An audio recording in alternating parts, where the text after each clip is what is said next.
प्रेम एक सौगंध है। प्रेम एक व्यवस्था है और प्रेम एक नियति है, निर्धारण है प्रेम। प्रेम बिल्कुल उस प्रकार से है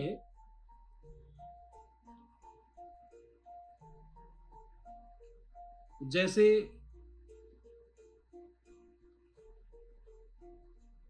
ऋतुओं का आवागमन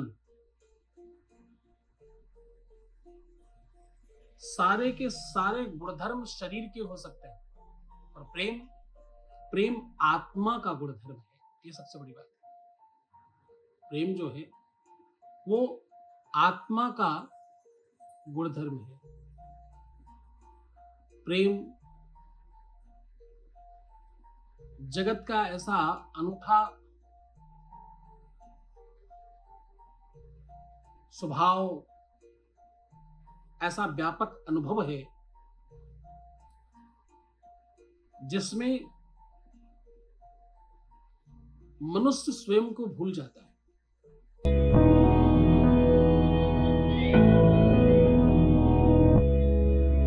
प्रेम में पुरानी यादें, इंतजार, प्रतीक्षा, मुझे लगता है कि ये स्वाभाविक लक्षण है उसका। जब तुम किसी की प्रतीक्षा करते हो, जब तुम किसी का इंतजार करते हो, तो एक प्रकार का ये अनुभव है। ये एक सवाल नहीं है, ये गहरा दर्द है जिसे आज हर दूसरा इंसान महसूस करता है। हर व्यक्ति के जीवन का ये अलौकिक तारतम्य बन चुका है। मैं आपको थोड़ा नजदीक से बताता हूं। इन सारे अनुभवों में तुम्हारे माता पिता के साथ तुम्हारा रिलेशन, तुम्हारे भाई बहनों के साथ तुम्हारा रिलेशन, तुम्हारे रिश्तेदारों के साथ तुम्हारा रिश्ता, तुम्हारा रिलेशन, तुम्हारे आसपास के तमाम और नाते रिश्तेदारों के साथ तुम्हारा रिलेशन, ये धीरे धीरे एक अनुभव बनता हुआ आगे जाकर के तुम उसी प्रकार के अनुभव को प्रयोग करके अपने लव रिलेशन, अपने वैवाहिक जीवन के रिलेशंस को आगे बढ़ाते हो। बस यहीं से प्रारंभ होता है तुम्हारे जीवन का एक नया अध्याय। पर तुम अपने अनुभवों के आधार पर उस रिश्ते को चलाते हो। तुम अपने अनुभव के आधार पर यह सोचते, विचारते, देखते, समझते हो कि प्रेम कैसे चल पाएगा। कभी कभी तुम पत्नी के साथ सही निर्णय नहीं ले पाते। कभी कभी तुम अपनी मां के तरफ खड़े होकर एक तरफा बात सुनकर पत्नी की तरफ बुरा व्यवहार कर बैठते हो।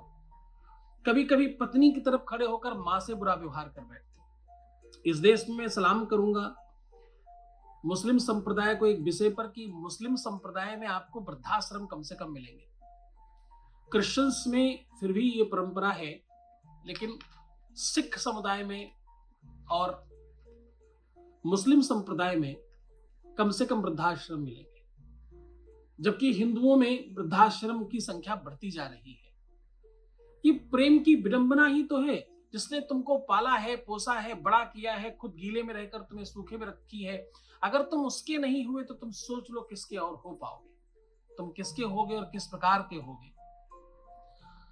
तुम में से बहुत सारे लोग अतिशय प्रेम में हैं। तुम में से बहुत सारे लोग उस अटूट प्रेम के बंधन के अनुभव में हैं। ये जो अलौकिक प्रेम का अनुभव है, ये बड़े भाग्य, बड़े प्रारब्ध से, बड़ी किस्मत से मिलता है। ये हर किसी के नसीब में नहीं है, हर किसी को प्राप्त नहीं हो सकता।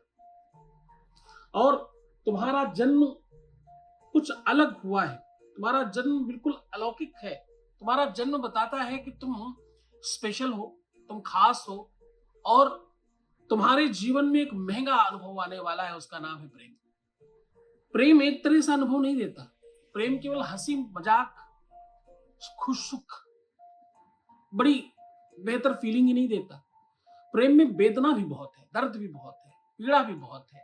कोई दूर चला जाए, कोई छोड़कर चला जाए, कोई आपसे बात नहीं करे, कोई तुम्हें ब्लॉक कर जाए, कोई तुमसे शादी करने के लिए मना कर जाए, कोई तुमसे धोखा दे जाए तुम्हें, कोई तुमसे फरेब कर जाए, कोई तुम्हारे लिए गलत कर जाए और कोई तुम्हारी सब चीजें बर्बाद कर जाए, ये सब कहीं ना कहीं प्रेम में आ रही अड़चनों की तारतम्य है। और ये भी एक अनुभव है, ये भी आपके जीवन में अनुभव से गुजरता है। और क्योंकि इससे पहले ऐसा कोई अनुभव लिया नहीं है,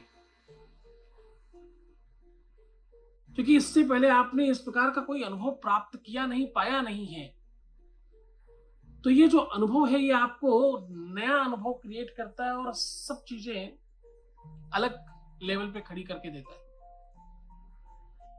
तो मुझे लगता है ये जो अनुभव आपको प्राप्त होता है ये अपने आप में बहुत बहुत डिफरेंट है।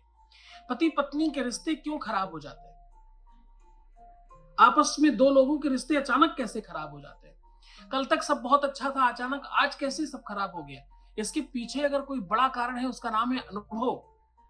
कभी भी कोई व्यक्ति, तुम्हारा अनुभव है कान से देखने का, तुम जो सुन लेते हो उसी को सत्य मान लेते हो। कोई भी कान में आकर के तुम्हें सत्यानाश कर जाता है और तुम्हारा सब बर्बाद कर जाता है। हमारे यहाँ लगातार उन लोगों के नाम लिखे जा रहे हैं, हम आपके चैटिंग से उस नाम को लिख रहे हैं जिनके जीवन को हम चेंज कर रहे हैं। आप लोगों से निवेदन है, कृपया लाइक करते जाइए, क्योंकि जो लोग लाइक कर रहे हैं इस वीडियो को, उनका जीवन आज के आज परिवर्तित किया जाएगा। हम आज उन 100 लोगों को चुनेंगे, जो 100 लोग सच्चे और वास्तविक प्रेम में होंगे, और उनमें भी उन लोगों को चुना जाएगा जो लाइक करेंगे। तो कृपया आप लाइक करते जाए। देखो, इसमें आपको पैसा नहीं लगता, आपका धन नहीं लगता, आपके लाइक करने से तमाम और नए लोगों तक बात पहुंचेगी। मैं आज तुम्हें वो बताने जा रहा हूं जैसे तुम्हारे रिश्ते और रिलेशंस ठीक हो सकते हैं। रिश्ते और रिलेशंस के लिए सबसे महत्वपूर्ण चीज क्या है मालूम? प्रेम की रीति और नीति का जानकार होना। एक बार जब भगवान राम 14 वर्षों के वनवास के लिए गए, तो पीछे से जब भरत उन्हें वापस लेने गए, तो भरत ने ऐसे ऐसे उदाहरण सामने प्रस्तुत किए कि भगवान राम भी कमजोर पड़ने लगे। और यहाँ पर भगवान राम के गुरु वशिष्ठ भी पीछे हट गए कि मैं फैसला न कर सकूंगा, क्योंकि भरत का प्रेम एक तरफ है, दूसरी तरफ राम का धर्म है, और दोनों ही अपने अपने आप में बहुत अलौकिक और बहुत बड़े बड़े विशाल है। कौन निर्णय करे? तो निर्णय करने के लिए भगवान के जो ससुर जी हैं, इनका नाम है राजा जनक। ये अष्टांग योग के जानकार हैं और भगवान अष्टावक्र जी से इन्होंने दीक्षा ली है और अलौकिक ज्ञानी है ये। इन्होंने निर्णय करते समय सबसे पहले भरत और राम की बात सुनी। भरत ने कहा कि अगर एक राजा ने निर्णय लिया है कि तुम वहां जा सकते हो, तो दूसरा राजा उस निर्णय को तोड़ सकता है, उस निर्णय को समाप्त कर सकता है। और अगर रघुकुल की रीति का आप पालन कर रहे हैं, तो रघुकुल का मैं राजा होकर के मैं भी एक रीति और नीति का पालन करूंगा कि मैं जो कहूंगा वो आपको करना पड़ेगा। तो इस प्रकार से दोनों अपनी अपनी जगह पर अडिग थे। ऐसे में राजा जनक ने जो निर्णय किया वो प्रेम की रीति और नीति सिखाता है। सबसे पहले राजा जनक ने कहा, भरत तुम खड़े हो जाओ, और सबसे करतल ध्वनि कराई, सबको बोला तुम सब प्रसन्न हो जाओ। क्यों? क्योंकि भरत जीत गया और राम हार गए। आप जो भरत कहेंगे वो राम को करना पड़ेगा। तो भरत तो वही कहते कि अयोध्या वापस चलो, 14 वर्ष का वनवास नहीं जाना है, हम सब साथ मिल हिलमिल कर रहेंगे, सब एक साथ रहेंगे। भरत तो यही कहते। राजा जनक ने कहा कि तुम जीत गए। अब सब खुश हो गए, सब प्रसन्न हो गए। थोड़ी देर चुप रहकर राजा जनक ने कहा, पर ध्यान से सुनो, भरत तुम प्रेमी हो और तुम अपने भाई के प्रेम में अतिशय सराबोर हो, और अगर तुम सच्चे प्रेमी हो अपने भाई के, तो उठो। प्रेम की एक रीति है और प्रेम की एक बड़ी नीति है कि तुम अपने प्रेमी को जिता दो, आगे बढ़ो और राम से कहो कि जाओ 14 वर्षों का वनवास पूरा करके फिर वापस आना। उनको जीत जाने दो। प्रेमी को जिताने में जो आनंद है, प्रेमी के सम्मान को बनाए रखने में जो आनंद है। अब प्रेमी कौन है? वो भाई भी प्रेमी हो सकता है, माता पिता प्रेमी हो सकते हैं, भगवान हो सकते हैं, गुरु हो सकता है, ईश्वर हो सकता है, आपका अपना भाई बंधु सखा, आपका कोई खास दोस्त हो सकता है, पति पत्नी हो सकते हैं, अथवा प्रेमी प्रेमिका भी हो सकता है। अगर तुम अपने रिश्तों में जीतना चाहते हो, तो तुम्हें पहले अपने आप को आहूत करना होगा। पहले अपने नेचर, अपने स्वभाव, अपने व्यक्तित्व, अपने नजरिया, अपने स्वभाव के अंतःकरण के उस निजी अनुभव को समाप्त करना होगा, तोड़ना होगा। उसके बाद तुम जीत पाओगे।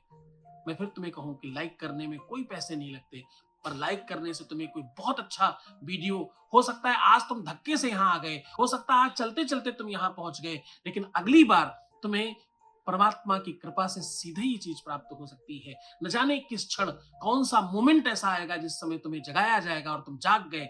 उससे अच्छा कुछ नहीं होगा, उससे बेहतर कुछ नहीं होगा। आप तब अपने जीवन में कुछ प्राप्त कर पाते हैं जब आप उसके लायक होते हैं, आपकी पात्रता जब होती है। उपाय तुम्हारी पात्रता नहीं बनाती, उपाय तुम्हारे लिए वो व्यवस्था तो बनाती है, लेकिन पात्रता उपाय नहीं बनाती।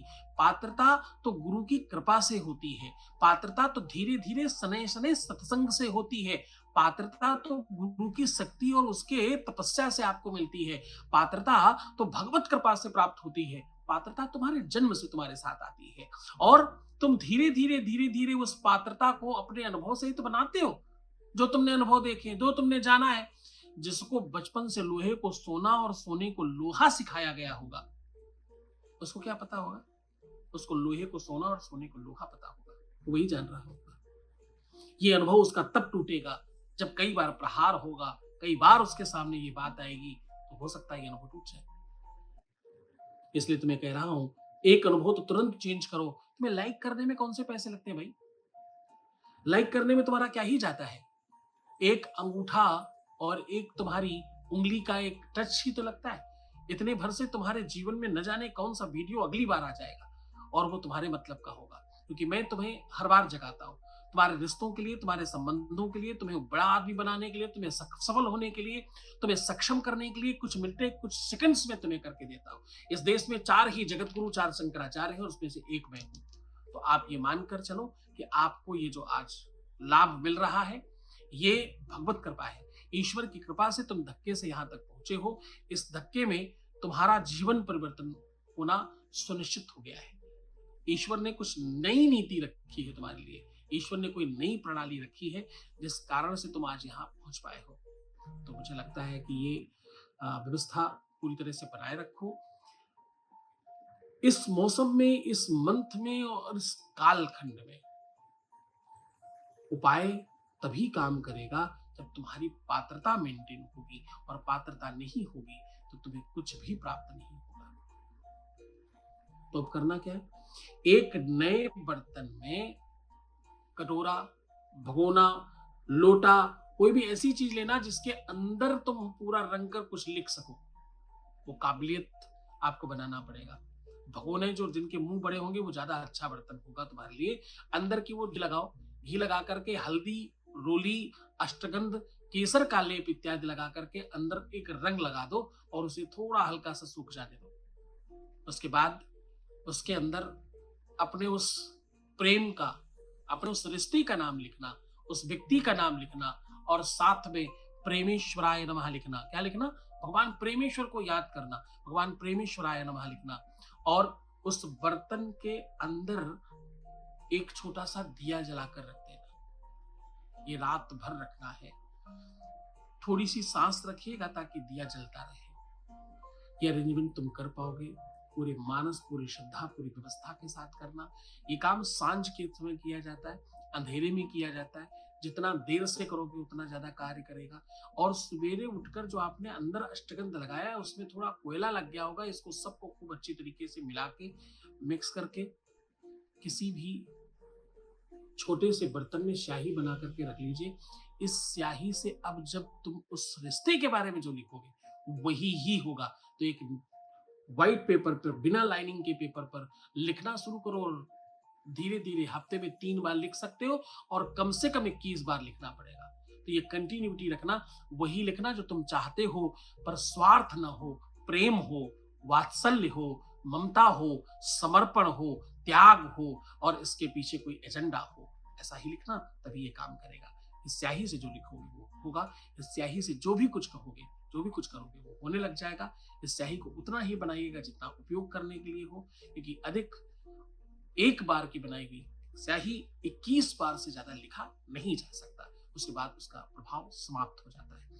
अंधेरे में कर सकते हो। शनिवार, रविवार, अमावस्या, चतुर्दशी, रिक्ता तिथियों में ये ज्यादा प्रभावकर होती है। तो पूरे मन से, पूरी श्रद्धा से, पूरे मनोभाव से उपाय करना, आपका 100% लाभ होगा। पर एक बात ध्यान रखना, कुछ चीजें मैं रोज बताता हूं और तुम रोज भूल जाते हो। मुस्कुराओ, सुंदर बनो, हर आधे घंटे में प्रणाम करके पानी पियो और अपना बहुत बहुत बहुत ख्याल रखना। मैं तुम्हारे साथ हूं, मैं रोज बताता हूं, तुम रोज भूल जाते हो। क्यों मुस्कुराना है? मुस्कुराने से तुम्हारे पूरी की पूरी बॉडी के सेल्स चार्ज हो जाते हैं। ये जो बॉडी एक का स्किन है ना, इसके अंदर छोटे छोटे छोटे छोटे छोटे पार्टिकल्स हैं, जिसको सेल्स बोलते हैं, वो चार्ज हो जाते हैं। जब तुम मुस्कुराते हो तो तुम्हारे जीवन के संकट तुमसे दूर भागने लगता है, और जब तुम एक बार रोते हो तो 44 दिन बर्बाद हो जाते हैं। तो 44 दिन या तो खराब करो, और या तो मुस्कुराकर अपने ग्रहों को ये मैसेज दो कि तुम खुश हो, तुम प्रसन्न हो, तुम प्रसन्नता चाहते हो। एक बार मुस्कुराने से जीवन में नई क्रांति आने लगती है। एक छोटा बच्चा ऑन एन एवरेज सुबह से शाम तक 1300-1400 बार, और कुछ लोग कहते हैं 2100 बार मुस्कुरा लेता है। इसलिए उसकी स्क्रीन देखो, उसका टच देखो, उसकी तरफ देखते ही कितना प्यार हो जाता है, अपने आप लाड उमड़ आता है। तुम्हारी तरफ नहीं हो पाता क्योंकि तुम मुस्कुराते नहीं हो। मैं रोज कहता हूं मुस्कुराओ, तुम्हें पता ही नहीं क्यों मुस्कुराना है। और सुंदर बनो। सौंदर्यता आंखों के सहारे होकर के अंदर उतर जाती है। सुंदरता में भगवान बसता है, सत्यम शिवम और सुंदरम। ये जो सौंदर्यता है ना, ये सुंदरता केवल सौंदर्य प्रसाधन नहीं है। ये केवल, अब सुंदर लड़की बने तो लिपस्टिक लगा सकती है, लड़का करे तो क्या करेगा? तो मैं कुल मिलाकर कहना चाहता हूं, लिपस्टिक लगाना सुंदर बनना नहीं होता, बहुत सारा फाउंडेशन लगाना सुंदर होना नहीं होता। सुंदरता आपको सलीके से रहना सिखाती है। सुंदरता आपके अपने कपड़े को पहनने का ढंग सिखाती है। सुंदरता आपको स्वच्छता सिखाती है। सुंदरता आपके अपने मानस को नया बनाती है। और सुंदर दिन में नहीं, कहीं जाते समय नहीं, पार्टी में ही नहीं, बाजार जाते समय नहीं, शॉपिंग करते ही समय नहीं, रात में सोते समय भी तुम्हें सुंदर रहना चाहिए। इसलिए मेरी बात मानो, स्वस्थ रहना है, मस्त रहना है, जीवन में कुछ पाना है। कुछ भी पाने के लिए तुम्हारा रहना, जिंदा रहना और तुम्हारा बेहतर रहना, सुंदर रहना, अच्छा रहना जरूरी है ना। इसीलिए ये तीनों चीजें जरूर करना, क्योंकि शरीर माध्यम खल धर्म साधनम। शरीर की किसी भी साधना के लिए शरीर का स्वस्थ रहना जरूरी है।